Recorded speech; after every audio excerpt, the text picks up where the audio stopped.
Bonjour, c'est avec grand plaisir que je vous accueille ce jour dans notre amphi dédié au colloque, dont j'annonce à tous ceux qui ont l'habitude de le fréquenter que nous allons sous peu le rénover entièrement grâce au financement que je demande officiellement aujourd'hui à notre président. Non, je plaisante. Par contre, ce que je te demande aujourd'hui officiellement, c'est de bien nous accorder le droit, bien vouloir nous accorder le droit de le rénover entièrement, mais nous le financerons. Je suis particulièrement heureux car je suis économiste et que si j'ouvre beaucoup de colloques au cours de l'année, la plupart sont organisés par la branche droit de notre composante. Et même si j'aime beaucoup nos amis juristes, Monsieur Seub et Madame Alzer ici présentes me pardonneront si j'ajoute que j'ai une petite préférence pour les colloques d'économistes car en principe je comprends mieux de quoi on parle. Cela étant, je dois me féliciter car ce colloque implique des juristes et des économistes et c'est de plus en plus souvent le cas, ce qui montre une évolution qui est tout à fait souhaitable et heureuse. Je vais passer sans plus tarder au traditionnel remerciement et de façon tout à fait exceptionnelle, je commencerai par les organisateurs, Jean-François Hoireau et Laurent Didier. Alors Jean-François, nous le connaissons tous, c'est le tout jeune et frais directeur de notre centre de recherche. Et je suis intimement persuadé que sous sa houlette, le CEMOI va connaître... Alors je cherchais le terme le plus juste, et le terme le plus juste, je l'ai trouvé chez nos amis bien-aimés cousins italiens. On dit un salto di qualità, ça veut dire un véritable saut de qualité. J'ai pas trouvé le terme français, donc et j'en suis intimement persuadé, Jean-François. Mais je voudrais tout particulièrement rendre hommage à Laurent Didier pour son implication tout à fait exceptionnelle dans cette faculté. Car si aujourd'hui c'est son investissement dans la recherche qui est mis en exergue, Laurent est probablement l'un des appuis les plus précieux pour nos étudiants de M1 et M2. Je ne le vois pas, Laurent, là, il est où? Voilà, Laurent, donc merci en notre nom à tous. Je souhaiterais également évidemment remercier toutes les personnes qui ont franchi l'océan Indien pour nous faire profiter de leur lumière. Et tout particulièrement un monsieur qui n'est pas encore là, monsieur Jaime de Mello, que j'ai souvent lu lorsque je rédigeais ma thèse. Et comme il s'agit d'un colloque international, nous arrivent aussi des intervenants venus de la zone océan Indien. Donc merci donc à nos collègues mauriciens, mozambicains, sud-africains et malgaches. Merci aussi et encore et toujours à nos merveilleux services administratifs, pédagogiques et techniques sans qui rien ne se ferait. Donc un remerciement à Karine, à Isabelle, à Dominique et un petit mot sur Natalia en plein apprentissage et sur qui nous comptons pour nous prendre de beaux clichés souvenirs. Un petit mot enfin pour souligner l'intérêt tout particulier du colloque dont les organisateurs n'imaginaient probablement pas lorsque l'idée a germé qu'il collerait autant à l'actualité.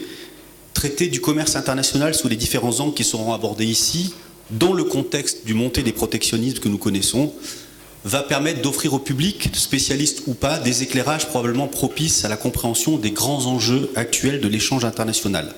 Mais évidemment, il ne m'appartient pas de disserter sur le thème. Place aux spécialistes, je vous souhaite donc les échanges les plus fructueux qui soient.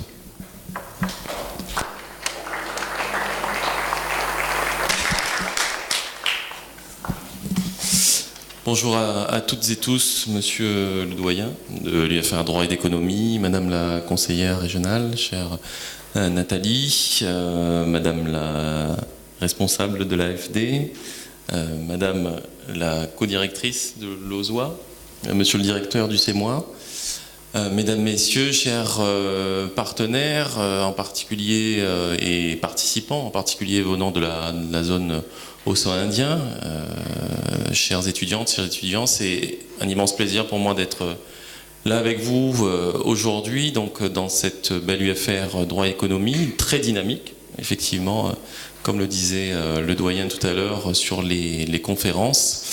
Et c'était important pour moi d'être là parmi vous parce qu'on assiste aujourd'hui à une conférence internationale, ce qui n'est pas rien dans l'établissement et ce qui est un souhait fort qui est porté par le président et l'équipe que je conduis aujourd'hui, d'autant plus que cette conférence internationale porte sur un élément qui est extrêmement important du développement économique en particulier, dans l'océan Indien.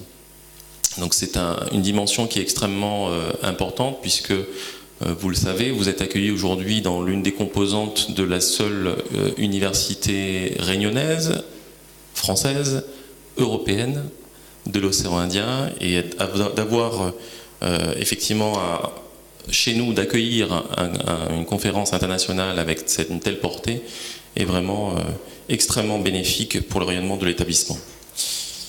Je ne suis pas spécialiste de l'économie, par contre, je peux simplement dire que l'Union européenne occupe une place privilégiée dans l'océan Indien et les accords de partenariat économique constituent pour les pays concernés une importante opportunité de développement.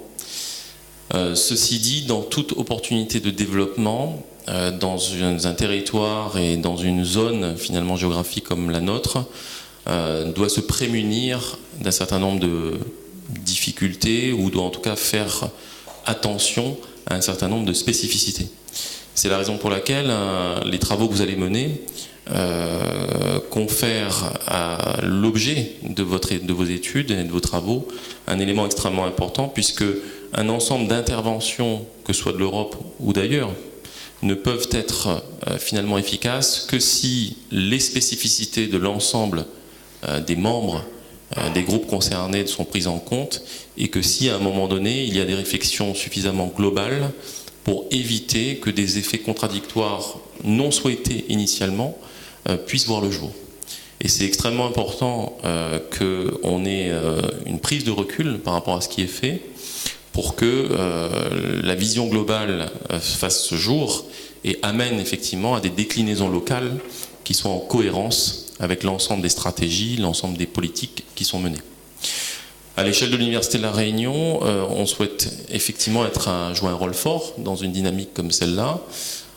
Vous avez dû en entendre parler, il y a au niveau de l'Europe en particulier, et on souhaite en être le relais dans la zone océan Indien, un souhait fort d'étendre l'espace européen de l'enseignement supérieur, de la recherche et de l'innovation. Au sein de notre équipe politique, la dimension des relations internationales en particulier est une priorité.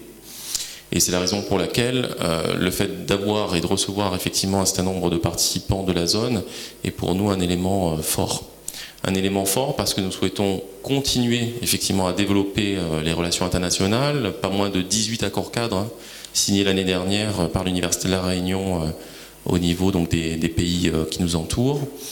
Et puis, un point important sur lequel je souhaiterais revenir, c'est que dans le cadre de cette dynamique qui est portée par l'Université de La Réunion, mais sous l'égide de la conférence des présidents d'université également, et avec l'appui du ministère, nous avons pu lancer en juillet dernier les bases d'un réseau et d'une conférence permanente des universités de la zone océan Indien.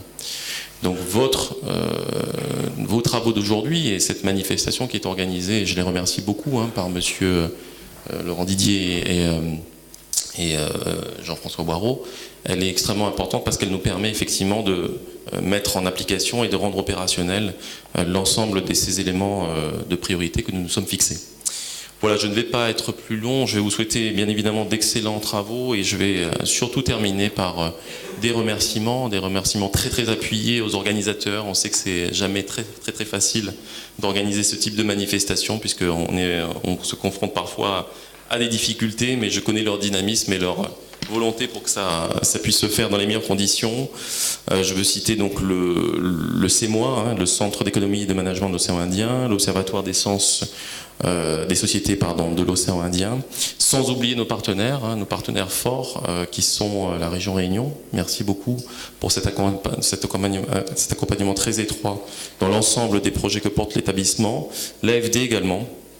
Et puis, je tiens à excuser l'absence de notre vice-présidente en charge des relations internationales. Elle aurait vraiment beaucoup souhaité être parmi nous aujourd'hui. Elle est actuellement en mission et donc m'a demandé de vous transmettre ses chaleureuses félicitations pour cette organisation et puis tout le souhait qu'elle porte à des travaux fructueux pour que l'on puisse finalement faire vivre l'ambition que l'on porte pour l'université, c'est-à-dire d'un ancrage territorial très fort qui permette un rayonnement largement au-delà de nos frontières. Merci beaucoup.